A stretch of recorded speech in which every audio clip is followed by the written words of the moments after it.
R ধৰ্মীয় সংখ্যালঘু মুসলমানক লৈ হততে হৰব হোৱা ৰাজ্যৰ মুখ্যমন্ত্ৰী ডক্টৰ হিমন্ত বিশ্ব শৰ্মাই এবাৰ মুসলমানক লৈ ডাঙৰ ঘোষণা কৰিছে। জাতিৰ পৰিচয় লাভ কৰিব অসমৰ মুসলমানে। জাতিগত জনগণনা হলে অসমীয়া মুসলমানৰ সহায় হ'ব। অসমীয়া খিলঞ্জীয়া মুসলমানৰ বহুদিনৰ আশা পূৰ্ণ হ'ব বুলি এটা উল্লেখ কৰিছে মুখ্যমন্ত্ৰীগৰাকীয়ে। লগতে কৈছে যে দেশী জলা সৈয়দ মৈমাল আদিয়ে পাব নিজৰ পৰিচয়, অৰ্থাৎ জাতিৰ পৰিচয় লাভ কৰিব এতিয়াৰে পৰা অসমীয়া অসমৰ মুসলমানে। মুখ্যমন্ত্ৰীয়ে আৰু কি ডাঙৰ ঘোষণা কৰিছে মুসলমানক লৈ আমি খবৰটো লৈ অহাৰ চেষ্টা কৰিছো। জাতিৰ পৰিচয় লাভ কৰিব অসমীয়া মুসলমানে। ডাঙৰ ঘোষণা, ডাঙৰ মন্তব্য মুখ্যমন্ত্ৰী গৰাকীৰ। জাতিগত জনগণনা হলে অসমীয়া মুসলমানৰ সহায় হ'ব, এই মন্তব্য কৰিছে মুখ্যমন্ত্ৰীয়ে। অসমীয়া খিলঞ্জীয়া মুসলমানৰ বহুদিনৰ আশা পূৰ্ণ হ'ব বুলিও উল্লেখ কৰিছে মুখ্যমন্ত্ৰী ডক্টৰ হিমন্ত বিশ্ব শৰ্মাই। জাতি জনগণনাক লৈ এতিয়া মুখ্যমন্ত্ৰীগৰাকীয়ে এই ডাঙৰ মন্তব্য কৰিছে। মন্তব্য আমি পৰৱৰ্তী পৰ্যায়ত আপোনালোকক শুনাম, কিন্তু তাৰ পূৰ্বে তথ্য লৈ আহিছো। জাতি জনগণনা হলেই ব্ৰহ্মপুত্ৰৰ উপত্যকাত অসমীয়া মুসলমানৰ ভাল হ'ব। মুসলমানৰ হিতৰ বাবে এইবাৰ ডাঙৰ মন্তব্য মুখ্যমন্ত্ৰী। দেশী জলা সৈয়দ মৈমাল আদি গোষ্ঠীয়ে লাভ কৰিব নিজৰ জাতিৰ পৰিচয়।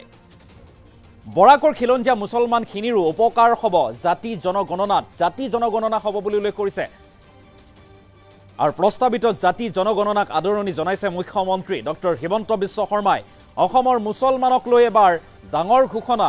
তেওঁলোকৰ দাবী আমি আখৰে আখৰে পালন কৰিম। আখৰে আখৰে আমি পালন কৰিম, পূৰ্ণ কৰিম। আশা পূৰণ হ'ব এতিয়া মুসলমানৰ কলাক্ষেত্ৰত। মুখ্যমন্ত্ৰী হিমন্ত বিশ্ব শৰ্মাই এনেদৰে মুসলমানক লৈ তাৎপৰ্যপূৰ্ণ মন্তব্য কৰা পৰিলক্ষিত হৈছে। জাতিৰ পৰিচয় লাভ কৰিব অসমৰ অসমীয়া মুসলমানে। কোন কোন গোষ্ঠীয়ে মুসলমান বা সংখ্যালঘু লোকে বা গোষ্ঠীয়ে এতিয়া জাতিৰ পৰিচয় লাভ কৰিব? সেইসকল হৈছে দেশী জলা সৈয়দ মৈমাল আদিয়ে লাভ কৰিব নিজৰ পৰিচয়। জাতিৰ পৰিচয় এনেদৰে লাভ কৰিব মুসলমানে। মুখ্যমন্ত্ৰী ডক্টৰ হিমন্ত বিশ্ব শৰ্মাই ৰাজ্যৰ ধৰ্মীয় সংখ্যালঘু মুসলমানক উদ্দেশ্যি ডাঙৰ মন্তব্য কৰিছে। কলাক্ষেত্ৰত আজিৰ দিনটোত মুসলমান উপকৃত হ'ব জাতিগত গণনাত। জাতি গণনাত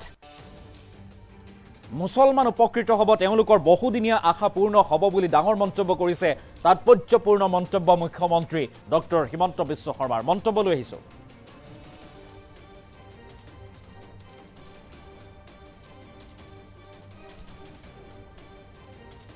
কাষ্ট সেন্সাস হলে অসমীয়া মুসলমান মানুহখিনিয়ে যেটো তেওঁলোকে ইমান দিন আশা কৰি আছিল যে দেশী জলহা সৈয়দ তেওঁলোকে নিজৰ নিজৰ জাতি লিখিব পাৰিব। আৰু বৰাক উপত্যকাটো মৈমাল আদি জাতিয়ে ফিচাৰমেনসকলে নিজৰ বিভিন্ন দাবীৰ কথা কৈছিলে। প্ৰথম দাবীটো আছিল যে সেন্সাস কৰিব লাগে। এই কাষ্ট সেন্সাসৰ ফলত অসমীয়া মুসলমান মানুহখিনি আৰু বৰাকৰ খিলঞ্জীয়া মুসলমানখিনিয়ে নিজৰ জাতিটো লিখিব পাৰিব। আৰু জাতি আৰু মানুহৰ সংখ্যা গম পালে বাকী কথাবিলাক পাতিব পৰা যাব। আমাৰ কাৰণে ভাল হ'ব।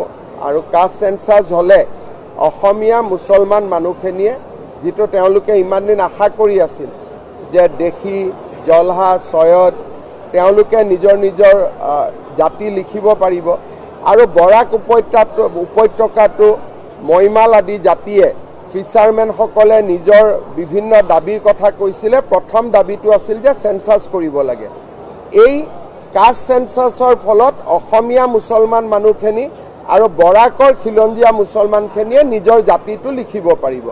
আৰু জাতি আৰু মানুহৰ সংখ্যা গম পালে বাকী কথাবিলাক পাতিব পৰা যাব। আমাৰ কাৰণে ভাল হ'ব। আৰু কাষ্ট সেন্সাস হলে অসমীয়া মুসলমান মানুহখিনিয়ে যেটো তেওঁলোকে ইমান দিন আশা কৰি আছিল যে দেশী জলহা সৈয়দ তেওঁলোকে নিজৰ নিজৰ জাতি লিখিব পাৰিব। আৰু বৰাক উপত্যকাটো মৈমাল আদি জাতিয়ে ফিচাৰমেনসকলে নিজৰ বিভিন্ন দাবীৰ কথা কৈছিলে। প্ৰথম দাবীটো আছিল যে সেন্সাস কৰিব লাগে। এই কাষ্ট সেন্সাসৰ ফলত অসমীয়া মুসলমান মানুহখিনি আৰু বৰাকৰ খিলঞ্জীয়া মুসলমানখিনিয়ে নিজৰ জাতিটো লিখিব পাৰিব। আৰু জাতি আৰু মানুহৰ সংখ্যা গম পালে বাকী কথাবিলাক পাতিব পৰা যাব। আমাৰ কাৰণে ভাল হ'ব।